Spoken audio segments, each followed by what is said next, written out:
एक एग्जांपल लीजिए, 3 साल।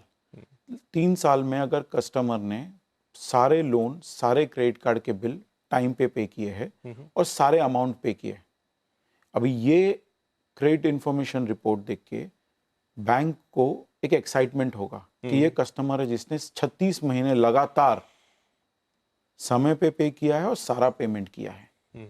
इसके लिए there is an interest for the bank कि हम सबसे लोएस्ट रेट ऑफ इंटरेस्ट में दे, बिकॉज इस कस्टमर को हम अगर लोएस्ट रेट ऑफ इंटरेस्ट में they based on the previous track record, ये कस्टमर भविष्य में भी हमको समय पे देगा। तो अच्छा, ये उनके लिए एक मोटिवेशन है। एक इसमें छोटा सा प्रैक्टिकल एस्पेक्ट की मैं मानता हूं कि डिसिप्लिन बहुत इंपॉर्टेंट चीज़ है, और खास तौर पे वित्तीय फाइनेंशियल डिसिप्लिन तो बहुत होना चाहिए कि अगर आपने मान लीजिए आपकी क्रेडिट कार्ड की बिलिंग साइकिल 10 तारीख की और 10 को आपको ड्यू डेट है तो आपको करना चाहिए, लेकिन सर्टेन टाइम कभी कोई ट्रैवल कर रहा है या मिस हो गया या बहुत सारी चीज़ों में उलझा है, उससे 2-4 बार चीज़ें ऊपर नीचे हो जाती हैं। बाकी उसकी क्रेडिट हिस्ट्री बहुत अच्छी है, वो उसकी फाइनेंशियल बैकअप भी इतनी अच्छी है कि वो 5-6 हज़ार रुपए की चीज़ों पर डिफॉल्ट नहीं करेगा, लेकिन कर गया, वो रिपोर्ट हो गया। तो क्या ऐसी चीज़ों से क्रेडिट हिस्ट्री पे फर्क आता है? नंबर 1। दूसरा, बैंक उसको कैसे कंसिडर करता है? क्या बैंक ऐसी चीज़ों को समझता है कि ठीक है, एक आध दो जगह ये रेड हो गया या इसकी वजह से इसका स्कोर नीचे आया, but otherwise the person and his credit history looks fine? कैसे देखते हैं इसको? सो बैंक जब लोन देती है, क्रेडिट कार्ड देती है, वो काफ़ी पैरामीटर्स देखती है। जैसे मैंने बोला, व्यवसाय, घर, गाड़ी, बैंक स्टेटमेंट वगैरह बहुत सारे पैरामीटर्स देखती है, और रीपेमेंट हिस्ट्री भी देखती है और सिबिल स्कोर भी देखती है। तो इसमें सिबिल स्कोर या क्रेडिट रिपोर्ट एक पैरामीटर है, बाकी सारे पैरामीटर्स भी बैंक देखती है। जब बैंक देखती है, बैंक ये भी देखती है वो 2000 का डीले है या 2 लाख का डीले है या 2 करोड़ का डीले है। ओके।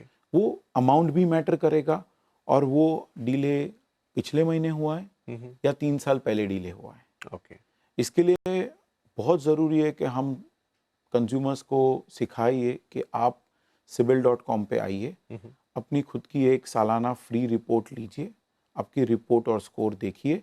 अगर आपको वहाँ पे कोई डिस्क्रिपेंसी लगती है तो आप उस पर डिस्प्यूट रेज करिए, ताकि हम वो रिपोर्टिंग बैंक या NBFC के पास जाए कि कस्टमर के हिसाब से ये डेटा अप्रोप्रिएट नहीं है। बिकॉज सिबिल डेटा कस्टोडियन है, डेटा बैंक से आता है हमको, तो हम वो बैंक के पास जाते, बैंक बोलता है हाँ हम ये डेटा अपडेट करेंगे।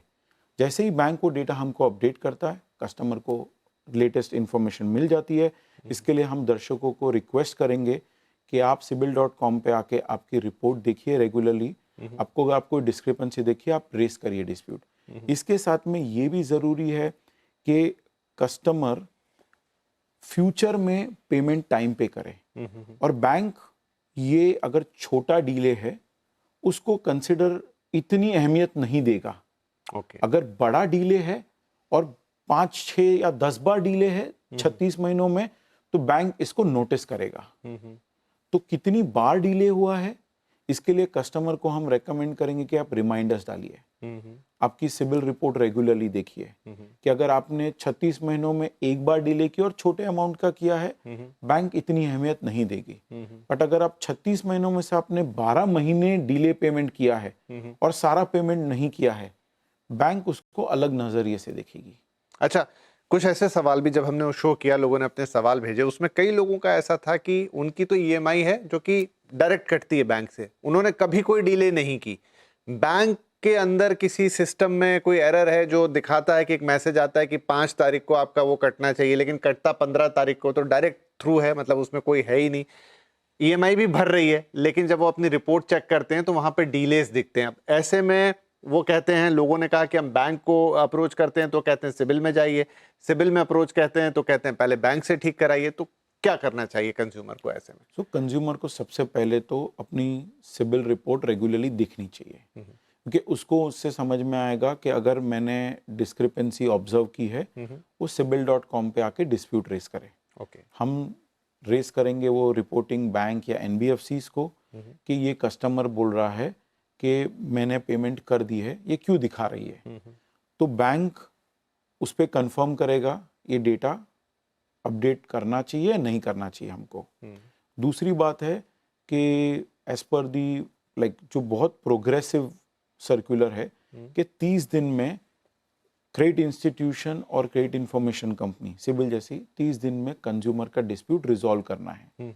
बट इसके बावजूद अगर बैंक बोलता है कि नहीं आउटस्टैंडिंग है या डिले है, कस्टमर के पास ऑप्शन है, वो बैंकिंग ओम्बड्समैन में जा सकता है ओके और बोल सकता है कि नहीं देखिए आप मेरा स्टेटमेंट, मैंने तो स्टैंडिंग इंस्ट्रक्शन दिया था और मेरे खाते में पैसे भी थे, उसके बावजूद मेरे को डिले बताया है रिपोर्टिंग में।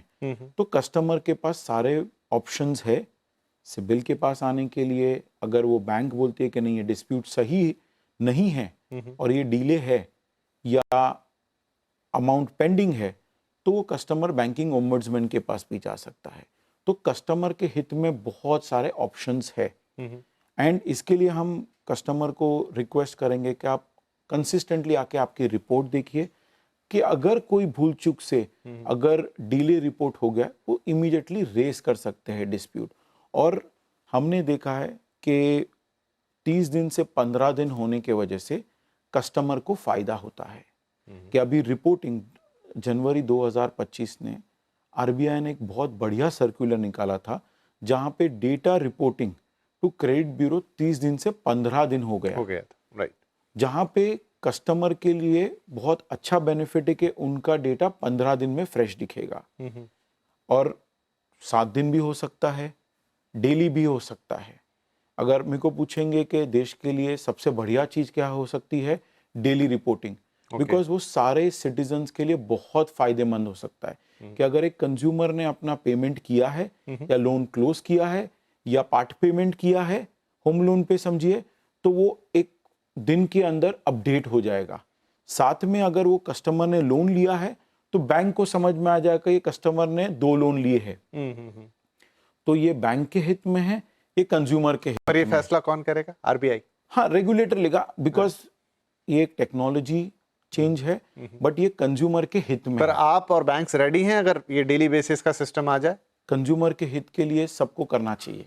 Okay, right. मैं ब्रेक लूं उससे पहले एक छोटा सा सवाल, ये भी अगेन मिथ है या सही आप बताएंगे, क्या बार बार अपना सिबिल स्कोर चेक करने से उस पर इम्पैक्ट आता है? नहीं, ओके, खुद का सिबिल रिपोर्ट या सिबिल स्कोर चेक करने से आपका स्कोर इम्पैक्ट नहीं होता है। ओके, क्योंकि आजकल क्या होता है ना, बहुत सारे ऐप्स हैं और सब एक लालच देते हैं, check your CIBIL report for free, और आपको लगता है कर लिया और ये मन में आता है कि क्या मेरा स्कोर अब खराब हो जाएगा क्योंकि मैं बार बार अपनी हिस्ट्री देख रहा हूँ। आप sibil.com पे आके जितनी बार चाहिए आपकी रिपोर्ट चेक करिए, उससे आपका सिबिल स्कोर नहीं इम्पैक्ट होगा। Okay, right. चलिए, तो इसी बात पे एक छोटा सा ब्रेक ले रहे हैं, लेकिन ब्रेक के बाद जब लौट कर आएंगे तो कुछ और बातें हम यहाँ पर पूछेंगे और खास तौर पे आपके सिबिल से जुड़ी हुई आपके मन में जो भी और सवाल होते हैं उन्हीं को हम लेकर आ रहे हैं यहाँ पर। और खास तौर पे कई लोगों के मन में ये भी रहता है कि मैं सिबिल एक बार मेरा खराब हो गया या इसमें ट्रांसपेरेंसी नहीं है या इस तरह की चीजें, वो वाला सवाल भी आप यहाँ पर भावेश जी बैठे हैं तो उनसे हम पूछ लेंगे। कहीं मत जाएगा, तुरंत हाजिर हो रहे हैं।